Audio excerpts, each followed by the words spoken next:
Hello guys, today we will start our third unit of heat and thermodynamics.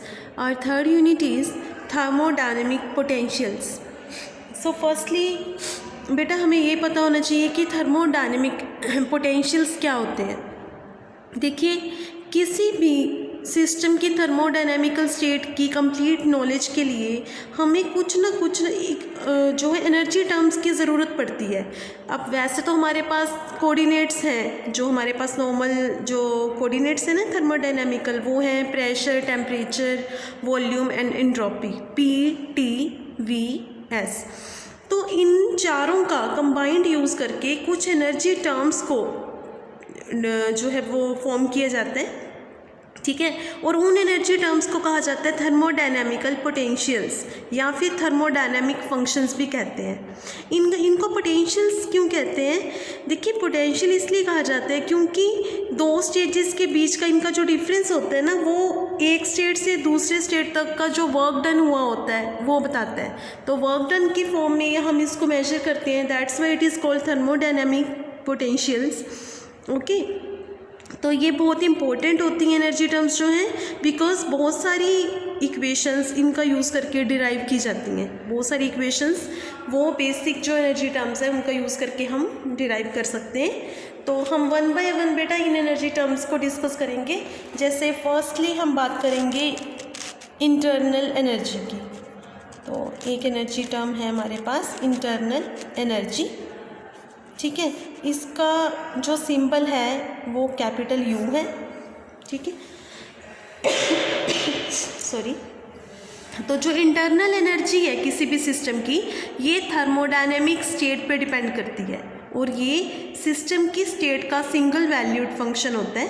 Okay, वो किसी भी type के processes पे depend नहीं करती है और इंटरनल एनर्जी ही एक्चुअली सिस्टम की टोटल एनर्जी होती है। ओके, तो इंटरनल एनर्जी को अब हम कैसे इसका फॉर्मूला फाइंड करेंगे? इसके लिए हम ना फर्स्ट लॉ यूज़ करते हैं। देखिए फर्स्ट लॉ ऑफ थर्मोडायनेमिक्स के according delta Q is equal to DU plus PdV, ये होता है फर्स्ट लॉ के अकॉर्डिंग, ये होता है, ठीक है। अब यहाँ से बेटा डेल्टा Q की वैल्यू TdS पुट कर सकते हैं ना हम, तो that is equal to DU plus PdV। ये TdS कैसे आया आपको पता होगा, बता चुकी हूँ मैं पहले सेकंड यूनिट में कि DS is equal to delta Q by T होता है, तो डेल्टा Q TdS आ जाएगा। ओके, अब यहाँ से DU की वैल्यू आ जाएगी हमारे पास बेटा TdS माइनस PD। ओके, तो ये हमें इंटरनल एनर्जी में चेंज को बता रहा है ये जो एक्सप्रेशन है। ओके, तो that is called the first thermodynamical potential, ये फर्स्ट थर्मोडायनेमिकल पोटेंशियल है। Now we will come on the second energy term, that is Helmholtz function. Helmholtz function, इसे हेल्महोल्ट्ज़ फ्री एनर्जी भी बोलते हैं, ठीक है। इसे बेटा F से शो किया जाता है, कैपिटल F से। ओके, तो इसका फॉर्मूला होता है F is equal to U minus TS। अब इसमें अगर चेंज को फाइंड आउट करना हो, चेंज इन हेल्महोल्ट्ज़ फंक्शन मतलब DF, तो उसके लिए दोनों साइड डिफ्रेंशिएट कर दो। तो डिफ्रेंशिएट करेंगे तो DF इज़ इक्वल टू, इसका डिफ्रेंशिएशन हो जाएगा DU माइनस, अब TS, इस पर प्रोडक्ट रूल लगाना पड़ेगा, तो T as it is differentiation of S, फिर माइनस सेकेंड टर्म ये एज इट इज़, इसका डिफ्रेंशिएशन हो जाएगा, ठीक है। अब बेटा DU की वैल्यू ऊपर वाले इक्वेशन से पुट कर दीजिए, तो TdS माइनस PdV और ये दो term as it is minus TdS minus SdT। अब बेटा TdS कैंसिल हो जाएगा ना, तो हमारे पास DF की वैल्यू आ जाएगी minus PdV minus SdT। Okay, तो change in the Helmholtz function is equal to minus PdV minus SdT। Clear है? ओके, अब देखिए बेटा अब हम कुछ कंडीशंस अप्लाई करेंगे। जैसे फर्स्टली अगर मैं इसमें बात करूँ रिवर्सिबल आइसोथर्मल प्रोसेस की, reversible for reversible isothermal process. अब आइसोथर्मल है तो टेम्परेचर कांस्टेंट होगा, इसका मतलब dt विल बी ज़ीरो। अगर dt ज़ीरो हो गया तो df की वैल्यू हमारे पास यहाँ से आ जाएगी -pdv। इससे पता चलता है कि change of the Helmholtz function during reversible isothermal process is equal to, किसके इक्वल आ रहा है, work done on the system. ठीक है, negative of the work done है ना, तो मतलब work done on the system के इक्वल आ गया ये। Now we will discuss about the reversible isothermal. पहले तो देखो हमने बात की है ओनली रिवर्सिबल आइसोथर्मल की, अब reversible isothermal and isochoric process हो। Reversible isothermal and isochoric process. Isochoric में वॉल्यूम भी कांस्टेंट हो जाता है, तो इट मीन्स dt भी ज़ीरो, इसमें dv भी ज़ीरो हो जाएगा। अगर दोनों ज़ीरो हो जाएंगे तो that becomes df equals to zero.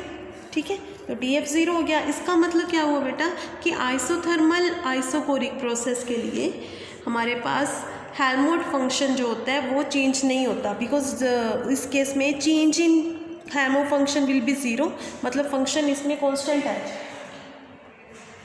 तो Helmholtz function will be constant for the reversible isothermal and isochoric process. Okay, so now third is the enthalpy.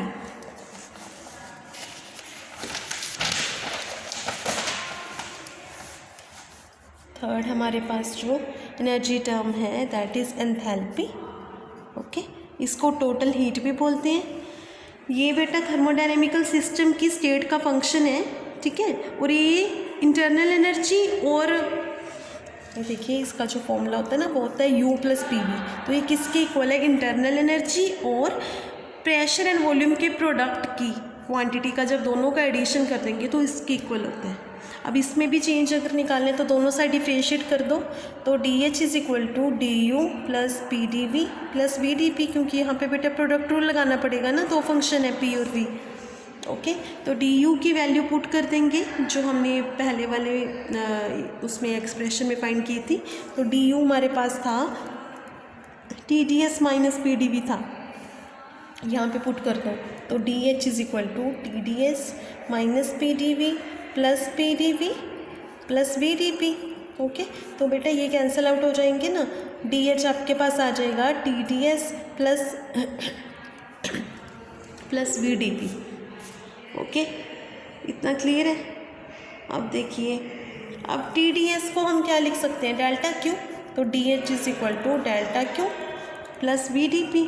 Okay, अब अगर मान लीजिए आइसोबैरिक प्रोसेस है, आइसोबैरिक प्रोसेस में प्रेशर कांस्टेंट होता है। अगर प्रेशर कांस्टेंट है तो dP ज़ीरो हो जाएगा। अगर dP ज़ीरो है तो बेटा DH डेल्टा Q के इक्वल आएगा ना। ठीक है, और अगर हम चेंज इन एंथैल्पी की बात करें तो इट मीन्स वो किसके इक्वल आ रही है, हीट ट्रांसफर के इक्वल आ रही है। ठीक है, इसको आप कैसे लिख सकते हो, हीट ट्रांसफ़र को अगर आप Q से शो करना चाहो तो Q के इक्वल भी लिख सकते हो, अदरवाइज़ आप इसको ऐसे लिख सकते हो HT - HI।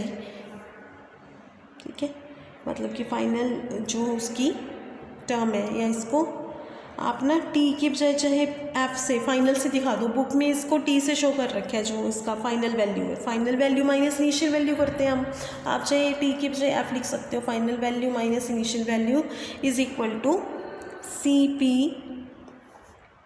dt, एंड क्योंकि डेल्टा Q की वैल्यू CP dt होती है ना, और इसका इंटीग्रेशन हो जाएगा from initial state to final state. और बुक में बेटा F की जगह पे T लिखा हुआ है, आप वहाँ पे करेक्शन कर लेना, वहाँ पे T नहीं आएगा, F ही लिख लो, क्योंकि फाइनल स्टेट और इनिशियल स्टेट का डिफरेंस ले रहे हैं। ओके,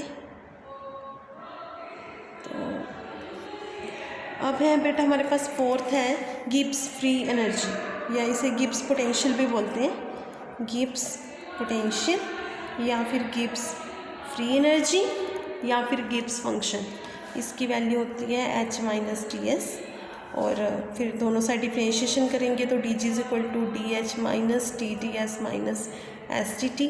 DH की वैल्यू बेटा हम पहले निकाल चुके हैं, वो पुट कर रही हूँ डायरेक्टली, TdS + VdP, और ये दोनों टर्म ऐसे ही आ जाएंगी -TdS - STT, और ये कैंसिल हो जाएगा। तो DG की वैल्यू बेटा आ जाएगी VdP minus S D T.